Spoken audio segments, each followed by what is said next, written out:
Oi, tudo bem? Meu nome é Maria Fidelis e o vídeo de hoje é sobre análise de dados e o que não fazer.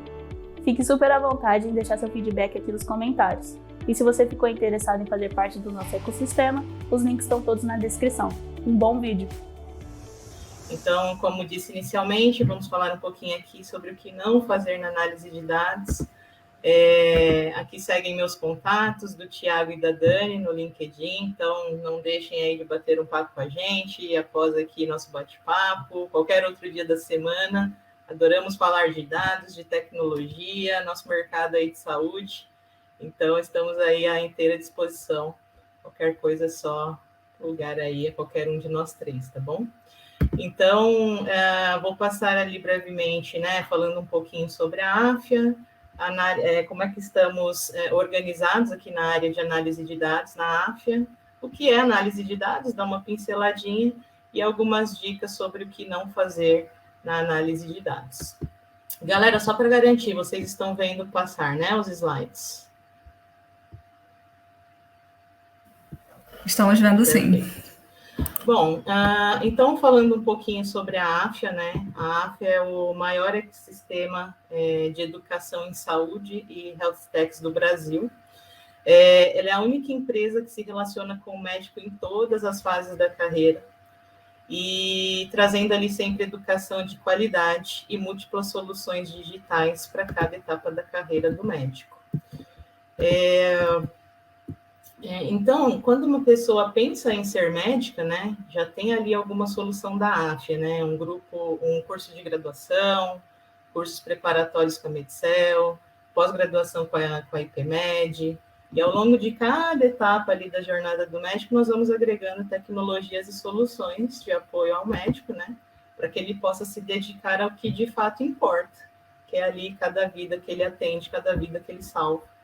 E pensando em serviços digitais, nós temos muito conteúdo de qualidade, feitos por profissionais de saúde, para profissionais de saúde. Temos produtos de suporte à decisão clínica, com a PebMed, por exemplo, o nosso whitebook.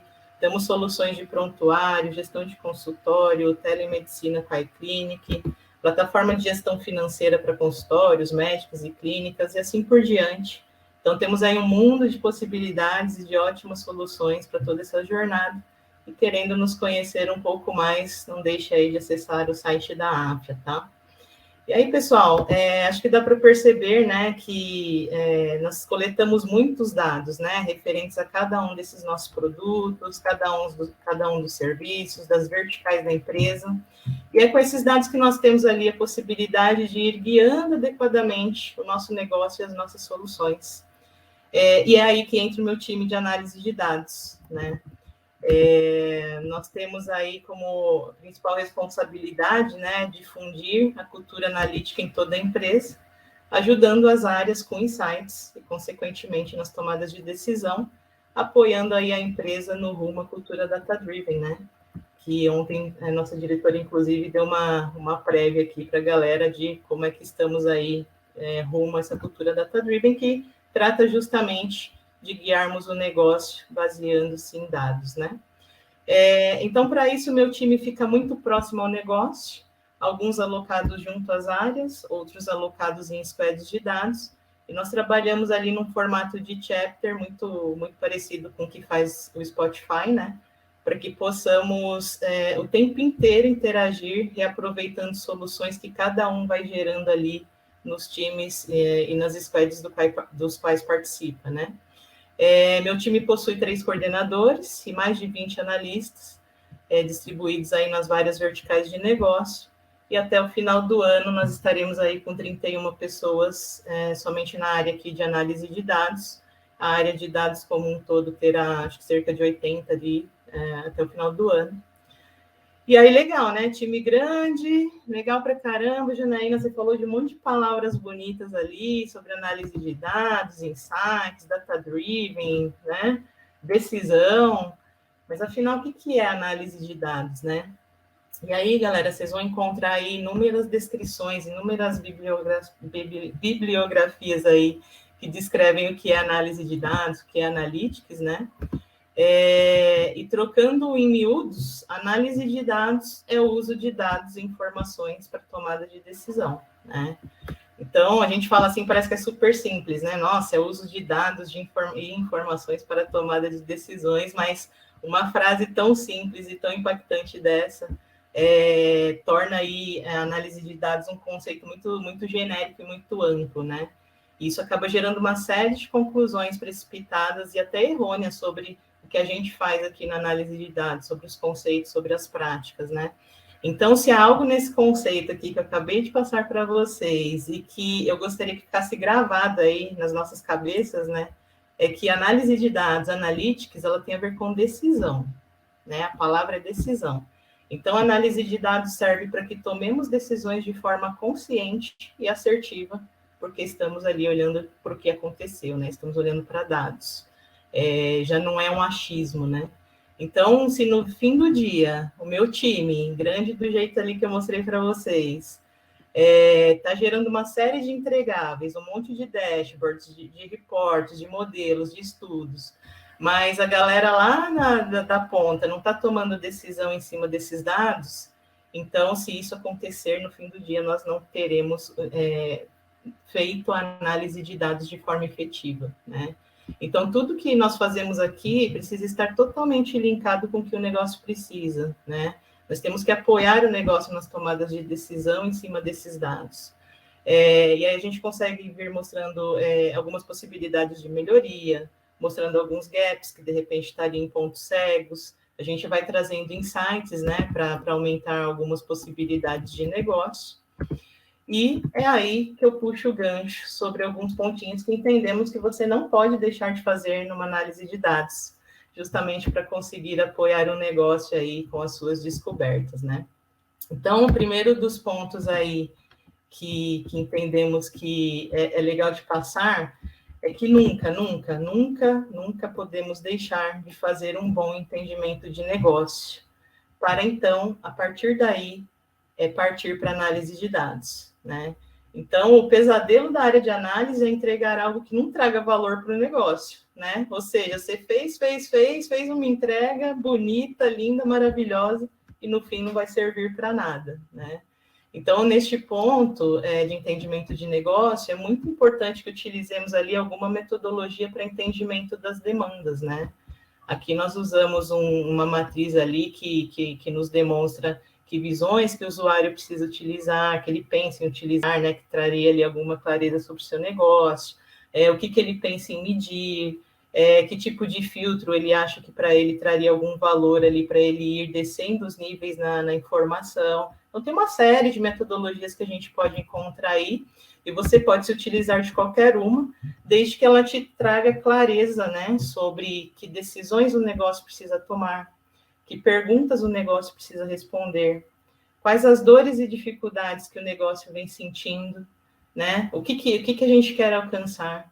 Então, será que eu preciso aumentar a receita? Será que eu quero diminuir custos? Eu estou precisando diminuir riscos?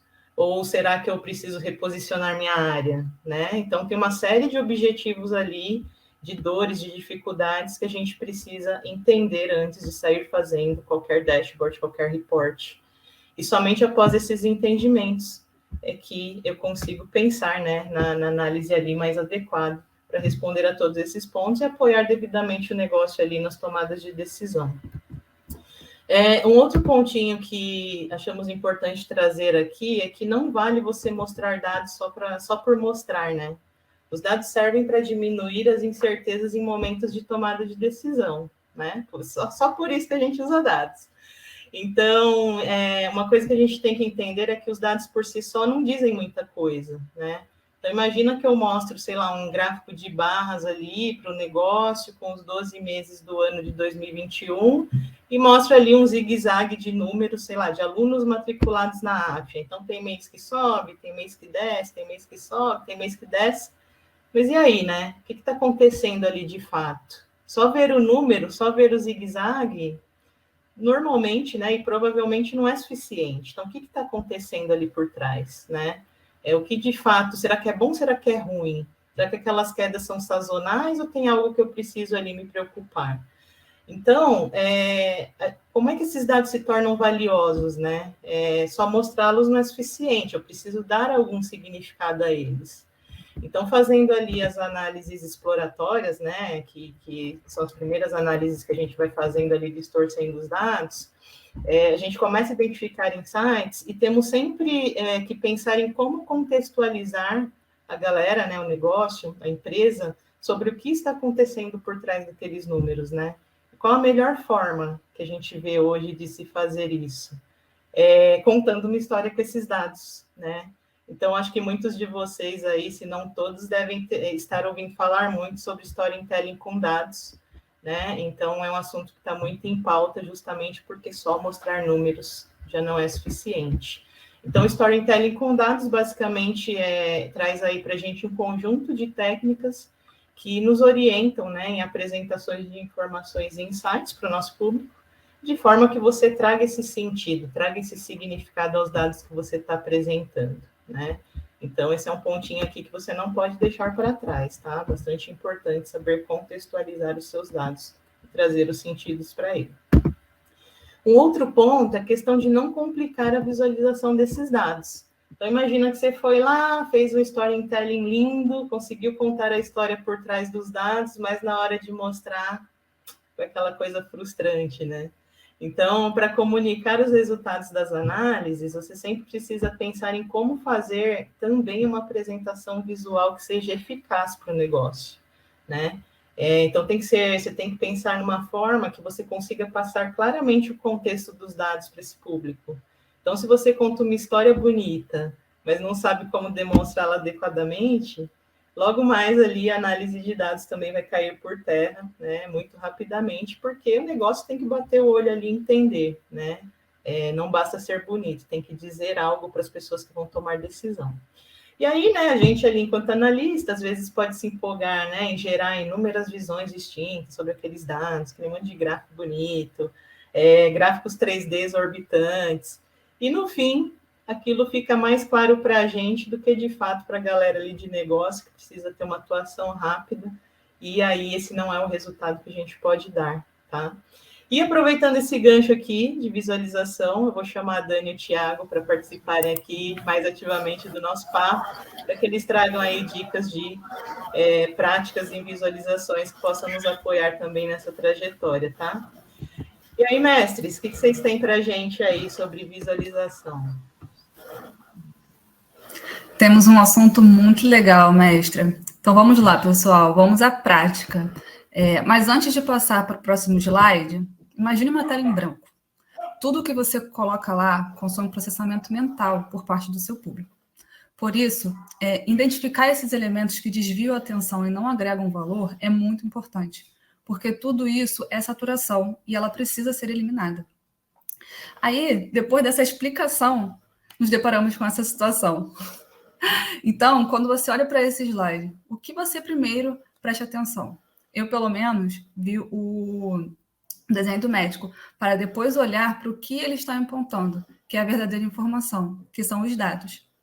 Brincadeiras à parte, porque eu sei que o tamanho do desenho está muito desproporcional e está bem exagerado, mas precisamos ficar atentos se em nossa apresentação de dados tem alguma coisa que possa estar roubando a nossa atenção durante a comunicação. Então, fique atento ao que realmente importa. Bom, nesse exemplo aqui, nós temos uma tabela que, se nós repararmos, né, batemos o olho assim de cara, nós conseguimos prestar mais atenção nos tópicos, né, das colunas e também no eixo ali dos números, né, dos anos, do que exatamente nos dados que ele está querendo transmitir.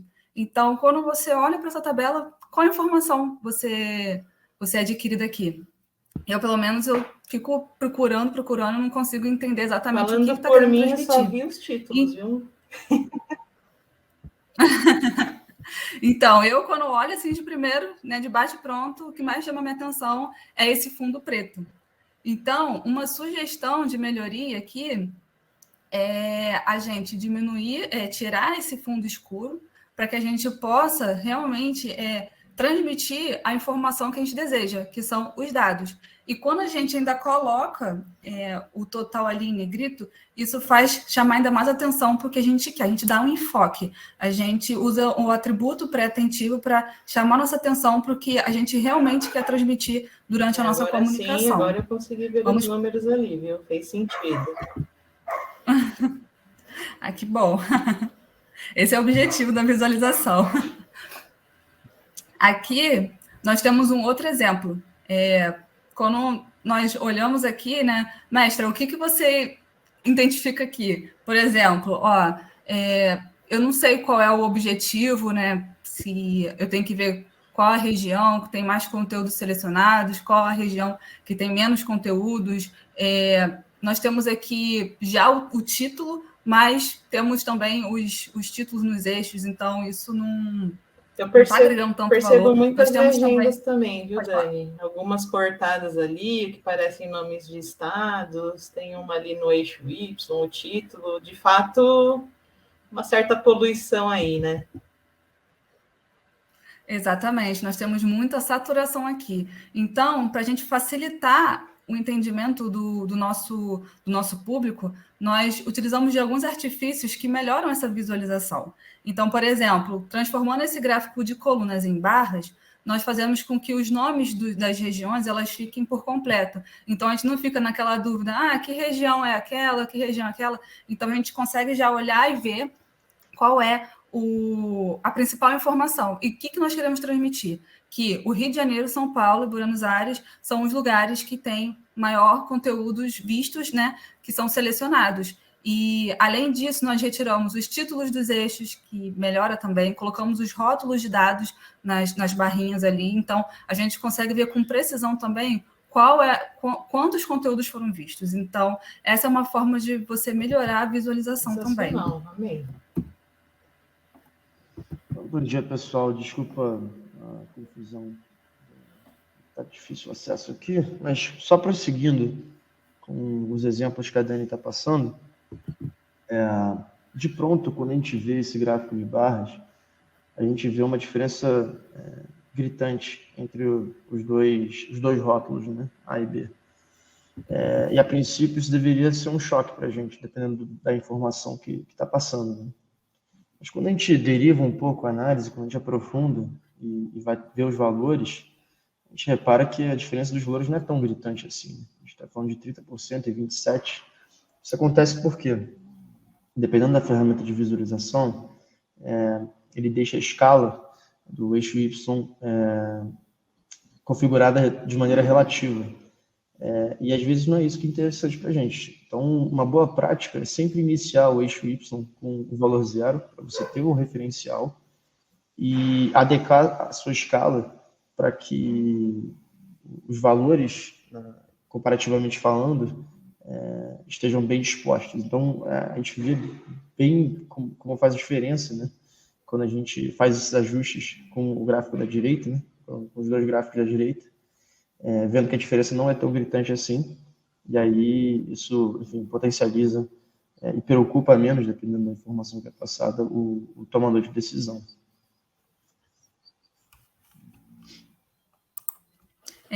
Eu, particularmente, não gosto de gráficos de pizza, porque é muito difícil você identificar, por exemplo, nessa fatia verde, você relacionar a legenda. Então, e a legenda ainda está cortada. Então, você tem que ficar vagando o seu olho, indo e voltando, indo e voltando, indo e voltando na legenda, não é muito eficaz. Então, sem falar também que você não consegue ver quanto que uma fatia é maior do que a outra, né? Fica difícil essa visualização. Então, quando nós partimos para o gráfico também de barras, nós conseguimos ver com nitidez qual é por exemplo, ali os colunistas, ele é muito maior que a clínica médica. Você consegue ver isso, e você consegue ver que a clínica médica é maior que a infectologia. Então, você consegue analisar de forma clara, objetiva e simples o dado, sem precisar ficar perdendo muito tempo em leitura e entendimento da visualização. menos indicado do que o gráfico de pizza é o gráfico em 3D. Tá? Então, de pronto, a gente bate o olho nessa visualização em 3 dimensões, a fatia laranja chama a atenção. Então, se fosse algum tipo de informação que eu quero consumir de maneira pronta, eu me preocupo com a fatia laranja, né? Por causa do vendedor B. Perdão por isso. Mas quando, de novo, a gente deriva e aprofunda um pouco mais, a gente repara que a fatia azul escura está com um valor maior. Visualmente falando, isso não está aparente. Ou seja, eu não estou facilitando a vida do meu stakeholder. Então, uma solução simples, como um simples gráfico de barra na horizontal, aponta 2 informações importantes. Primeiro, de fato, a fatia laranja e a fatia azul escura, vendedor A e vendedor B, são bem maiores que as outras fatias, mas, mais importante ainda, é saber que o vendedor A é maior, né, a informação que faz referência ao vendedor A é maior do que a do vendedor B. Isso o gráfico 3D não conseguiu contribuir.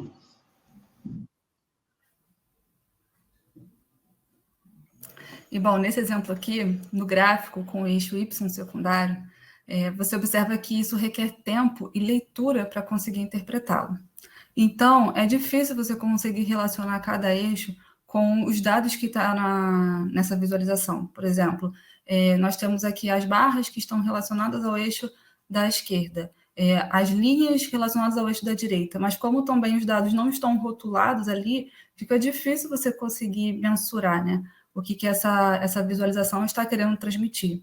Mas, quando nós separamos verticalmente, né, esses eixos, mantendo também o eixo X, nós conseguimos ver que conseguimos analisar melhor esses dados. Por exemplo, aqui na quantidade de vendas no mês de maio, eu consigo olhar rapidamente e ver que foram 270 vendas e que o lucro, que aqui está muito pequenininho para mim, mas eu acredito que seja 55 mil. Então, você consegue analisar rápido a pessoa, o seu público consegue entender de bate-pronto qual é a informação que esse gráfico está querendo passar sem ter que perder muito tempo na interpretação dele. Esse outro exemplo aqui também é bem interessante, que nós estamos aqui nessa tabela avaliando a posição de mercado das empresas por estado. Mas como está um arco-íris de cores aqui, eu não sei para onde eu vou olhar, qual é o objetivo que eu tenho que tirar dessa análise aqui.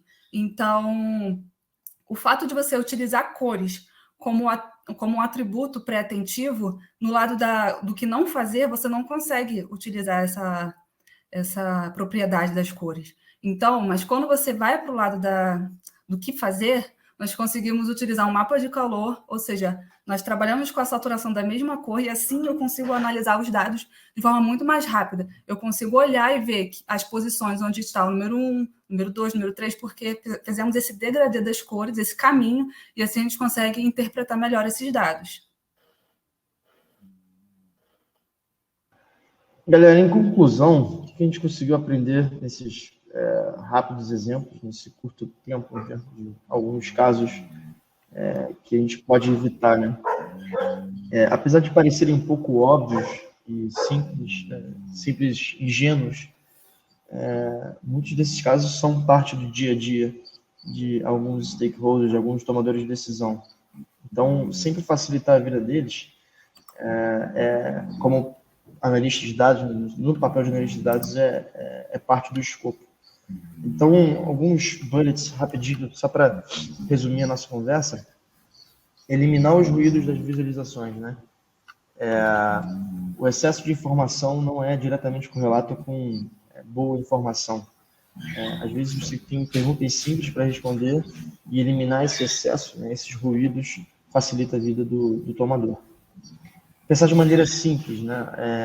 Para quem não conhece, indico pesquisar sobre a navalha de Ockham. A navalha de Ockham diz que, em geral, a solução mais simples é a melhor solução. A mesma coisa serve para visualização. Um simples gráfico de barra, um simples gráfico de linha, às vezes já passa tudo que o tomador de decisão precisa. Não precisa inventar uma nova obra de arte para ajudar ele. Às vezes o que é direto, o que é objetivo, é melhor. Ao mesmo tempo, você não quer tirar, enfim, sua capacidade de, enfim, aprimorar as informações, ou de passar mais informação, ou de fazer alguma coisa diferente. Então, dependendo da ferramenta de visualização que você tem, ele vai te oferecer um leque de possibilidades de visualizações. E se você quiser fugir um pouco do óbvio, testar está sempre disponível para você. Então, sempre testar e ver o que de fato ali cabe ou não cabe na hora de passar, né, esses dados para um formato visual e tentar entender se cabe ou não cabe inovar ou ir no simples, que em geral é a melhor opção. Uma coisa que é importante, quando você vai passar, né, você finaliza esse relatório, né, finaliza essa visualização e vai direcionar para o responsável, é sempre bom, enfim, ter um pouco de bom senso na hora e falar o seguinte: olha, eu tenho o contexto dos dados, né? Eu fiz a modelagem, ou conheço bem a tabela, conheço bem as informações, eu gerei, né, esse relatório, eu montei essa visualização. Será que eu, com todo esse contexto, ao bater o olho no que eu montei, consigo ter esses insights, eu consigo relacionar com o contexto do negócio e entender o que essa informação está tentando me passar? Se eu levar 2 ou 3 segundos para conseguir fazer isso, imagina o tomador de decisão, então, que não tem o seu contexto, né, de elaboração. Então, sempre que você achar que não dá para concluir bem a resposta que você quer passar, dá uma reavaliada, tenta refazer, porque se você tem contexto e não consegue, imagina quem não tem esse contexto de construção. Ao mesmo tempo, o perigo de você ter esse viés é você fazer de uma forma muito pessoal, que para você é muito evidente, muito óbvio, mas para o tomador também pode não ser. Então, sempre pedir a opinião, uma segunda opinião de um par, de um gestor, antes de passar, é bom para referendar também, para ver se está tudo certinho e tirar esse viés, né? O que pode ser muito óbvio para você, pode não ser óbvio para o tomador de decisão. E para fechar enfim, esse resumo, e até fechar em círculo, né, esses bullets, você ser criterioso na análise é muito importante, porque você geralmente tem uma pergunta para responder. E você, durante a sua análise, vai enxergar alguns outros pontos que seriam talvez interessantes, além da resposta que você quer dar. Então, você tem uma pergunta, você gerou essa resposta para a pergunta, mas você enxerga outras possibilidades de enriquecimento de informação, né?